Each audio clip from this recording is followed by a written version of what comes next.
आज युग पुरुष, धर्म रक्षक और हमारे समाज के ही नहीं हिंदू धर्म के गौरव महाराजा सूरजमल जी का बलिदान दिवस है।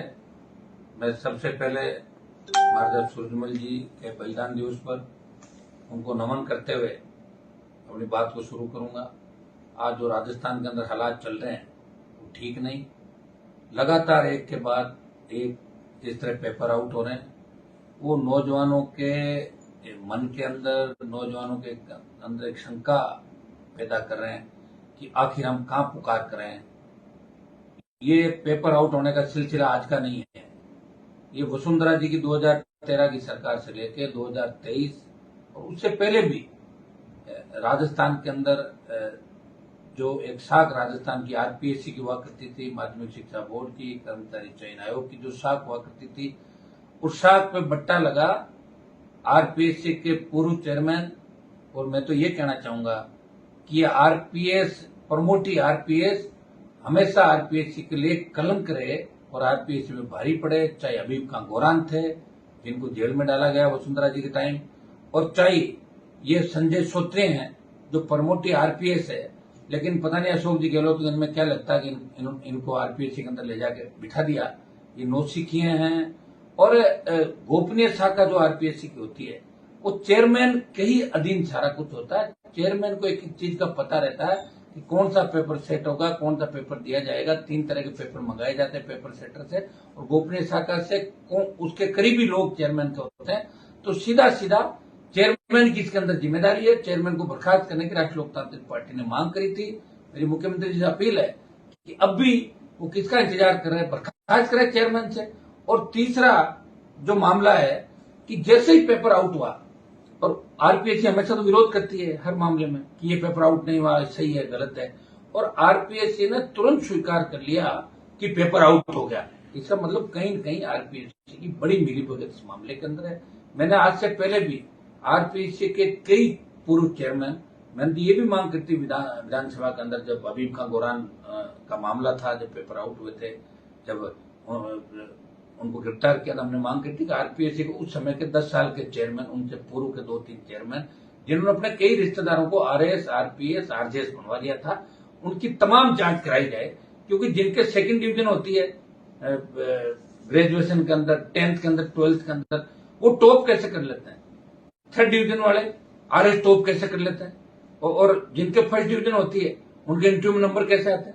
पहले भी आरपीएससी की एक गूंज रही कि किस तरह मंत्रियों के रिश्तेदारों के आरपीएससी के इंटरव्यू में कितने नंबर आए। 90% से ज्यादा नंबर मंत्रियों के रिश्तेदारों का है। रीट का जब एग्जाम सरकार ने निरस्त किया, पेपर आउट हुआ, तब भी मंत्रियों पर आरोप लगे, आईएएस अधिकारियों पर लगे, बोर्ड के चेयरमैन पे, उस समय के बोर्ड के चेयरमैन पे, गंभीर सेक्रेटरी चेयरमैन पे गंभीर आरोप लगे। लेकिन एसओजी ने जांच में उनको निकाल दिया। स्टेट की कोई भी एजेंसी अपने सरकार के मंत्रियों के खिलाफ, अधिकारियों के खिलाफ कभी कार्रवाई नहीं करती।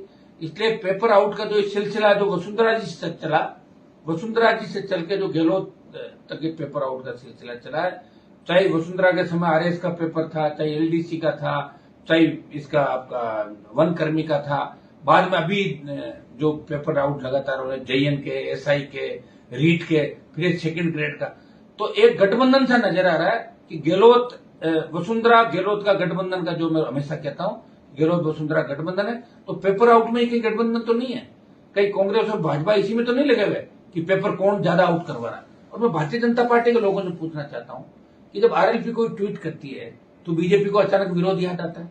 कल जैसे ही हमने कहा 4 बजे विरोध प्रदर्शन करेंगे तो 10 लड़कों को भेज के विरोध करा दिया। 4 साल में राजस्थान में बीजेपी सोई हुई थी क्या?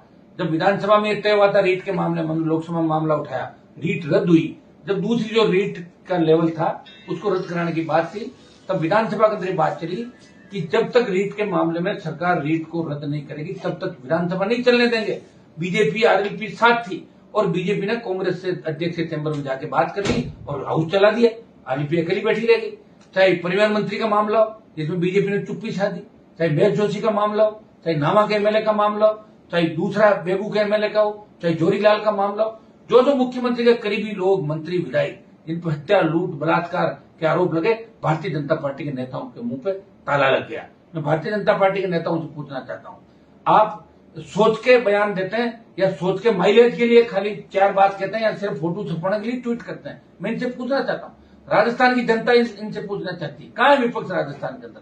लंपी आ गई, कोरोना आ गया, देखा तो नहीं विपक्ष? किसान आंदोलन, अग्निपथ, कौन लड़ाई लड़ रहा है इस राजस्थान के देश के अंदर? ये राष्ट्रीय लोकतांत्रिक पार्टी लड़ाई लड़ रही है इस राजस्थान के जवान को बचाने की, राजस्थान के किसान को बचाने की, उनके हक और अधिकार की लड़ाई। आज कोई लड़ा तो राजस्थान के अंदर राष्ट्रीय लोकतांत्रिक पार्टी का जवान आपको लड़ता हुआ दिख रहा है। मैं दुर्भाग्य इस बात का है कि हम पुकार कहां करें। दिल्ली के अंदर बात करते हैं, ये बाकी तो ईडी के गणित छापे मारते हैं दिल्ली वाले। मैं केंद्रीय गृह मंत्री जी को पूछना चाहता हूँ कि ईडी के आप छापे मार रहे हो, आप सीबीआई की रेड कर रहे हो, आपके राज्यपाल है स्टेट के अंदर, राज्यपाल से 2 लाइन लिखवा के मंगा लो, अब सीबीआई के अंदर इस केस को मंगवा लो। आप court, supreme court, high court, सब लोग, मैं हाई कोर्ट, सुप्रीम कोर्ट से भी निवेदन करना चाहूंगा कि आप स्वतः संज्ञान लेके ऐसे मामलों को हाई कोर्ट इसको सीबीआई को दें, और सीबीआई को अगर इस मामले को देंगे तो निश्चित रूप से दूध का दूध पानी का पानी होगा, क्योंकि इसके अंदर मंत्रियों का, अधिकारियों का नेक्सस है। जिस तरह एक कोचिंग संचालक जयपुर के अंदर जिसका नाम आ रहा है इस पेपर आउट कराने के अंदर, वो तो कांग्रेस के 1 दर्जन मंत्रियों के ट्विटर चला रहा है, ट्विटर अकाउंट हैंडल करता है। जो आदमी कांग्रेस के मंत्रियों के, दिल्ली के अंदर कांग्रेस के नेताओं के ट्विटर हैंडल कर रहा है, ट्विटर अकाउंट चला रहा है, वो व्यक्ति कितना पावरफुल होगा। और वो पेपर लाया कहां से? सीक्रेसी से लाया। आरपीएससी की सीक्रेसी किसके पास है? चेयरमैन के पास है। तो सीधा सीधा मेरा आरोप है कि चेयरमैन को बर्खास्त करें, और चेयरमैन की जांच एसओजी नहीं कर सकती, क्योंकि वो मुख्यमंत्री के बहुत करीबी व्यक्ति होते हैं, वही चेयरमैन बनते हैं। आज मैं डीजीपी का एक बयान देख रहा था, कितना अनुभवहीन बयान डीजीपी ने दिया। हाँ, ये इंटेलिजेंसी में थे, गहलोत साहब के करीबी थे, सरकार बचाई होगी इन्होंने, तो इस बात का आप इतना बड़ा पुरस्कार थोड़ी दोगे कि राजस्थान बर्बादी की ओर चला जाएगा। गैंगवार की घटनाएं जो राजस्थान के अंदर बढ़ रही है, कौन जिम्मेदार इस बात के लिए? किसी को जिम्मेदारी लेनी होगी। डीजीपी ने कहा कि ये तो राष्ट्रीय नेशनल सिक्योरिटी, राष्ट्रीय सुरक्षा से जुड़ा मामला। आप बताइए, पेपर लीक को आप राष्ट्रीय सुरक्षा से कैसे जोड़ सकते हो? ये उस कानून के दायरे में कैसे आएगा? तो इस तरह की अनुभवहीन बातें अगर राज्य का डीजीपी करे तो इससे बड़ा दुर्भाग्य नहीं होगा। मैं नौजवानों से इतना ही आह्वान करूंगा कि हमें नए राजस्थान को बहुत मजबूत राजस्थान बनाना है, आपके युवाओं के, किसानों के सपनों का राजस्थान बनाना। नए साल में हम सब लोग मिलकर पढ़ लेंगे कि 23 के अंदर मजबूती के साथ खड़े होंगे। ये जो मिलाजुली का खेल 20-22 साल से राजस्थान के अंदर चल रहा है, आज अपराध में राजस्थान 1 नंबर पर आ गया, हर पेपर आउट हो रहा है, नौजवान फांसी के फंदे पे झूम रहा है, किसान आत्महत्याएं कर रहा है। आज राजस्थान, हमारे सपनों का जो राजस्थान हुआ करता था, वो कहाँ है राजस्थान? वो चीख पुकार कर रही है राजस्थान की माँ, हमारी माँ बहने, बच्चे, कि हमारा वो राजस्थान जहां हम सुरक्षित हुआ करते थे। हम कोई सुरक्षित नहीं, कहीं सुरक्षित नहीं, कोर्ट सुरक्षित नहीं, कोर्ट परिसर में गोलियां मार दी जाती है, जेलों में गोलियां चल जाती है, आम आदमी सुरक्षित नहीं। अगर कोई खड़ा है तो वो सीधा बेचारा खड़ा व्यक्ति भी गोली का शिकार हो जाए, शिकर के अंदर हुआ। तो इस सुरक्षा की गारंटी कौन लेगा? आम आदमी की सुरक्षा की गारंटी सरकार की होती है। और सरकार ये है कि गहलोत की सरकार होटलों और बाड़ों में रही, गहलोत सरकार बचाने में लगे हुए हैं, और दूसरे जो सचिन पायलट मुख्यमंत्री बनना चाहते हैं। और बीजेपी बिना दूल्हों की बारात है, कोई दूल्हा नहीं, रोज नए नए दूल्हे आते हैं जाते हैं, सिर्फ एक ही टारगेट कि हमें 150 सीट लानी है, 1.25 सीट लानी है। कि भारतीय जनता पार्टी एक ही काम कर रही है। मैं नौजवानों से आह्वान करूंगा, उठो, अपनी ताकत को पहचानो। राष्ट्रीय लोकतांत्रिक पार्टी कल इस पेपर लीक के मामले में पूरे राजस्थान के अंदर मजबूती से प्रदर्शन करेगी। आगामी दिनों में हम बड़े आंदोलन राजस्थान के अंदर, जितनी भी भर्तियां हुई, जितने भी पेपर आउट हुए, जो ब्लाइंड मर्डर है, ब्लाइंड जो भी क्राइम इस राजस्थान के अंदर हुए, उन सबको खोलने के लिए और हमारे जो मुद्दे उनको लेकर आरएलपी आगामी दिनों के अंदर आपको सड़कों पर मिलेगी, संघर्ष करेगी। हमने पहले भी संघर्ष किया, आगे भी हमारा संघर्ष जा रहा है। जय जवान जय किसान के नारे के साथ आरएलपी राजस्थान के जवानों के साथ। आपको चिंता करने की आवश्यकता नहीं है। दूसरा जो एग्जाम दिया है, मैं तो इसकी भी मांग करूंगा कि इसको भी रद्द किया जाए। अगर पहला पेपर पहली पारी का आउट हुआ, दूसरा निश्चित रूप से आउट हुआ होगा, तो इसकी जिम्मेदारी ले और इस नेक्सस को तोड़े। और इस तरह का अनर्गल बयान जो भी चाहे डीजीपी दे, कोई भी दे, मुख्यमंत्री को बयान देना चाहिए। इनको डांट लगानी चाहिए इन लोगों को कि बिना जानकारी के अनुभवहीन तथ्यों के आधार पर ये सारी बात करें।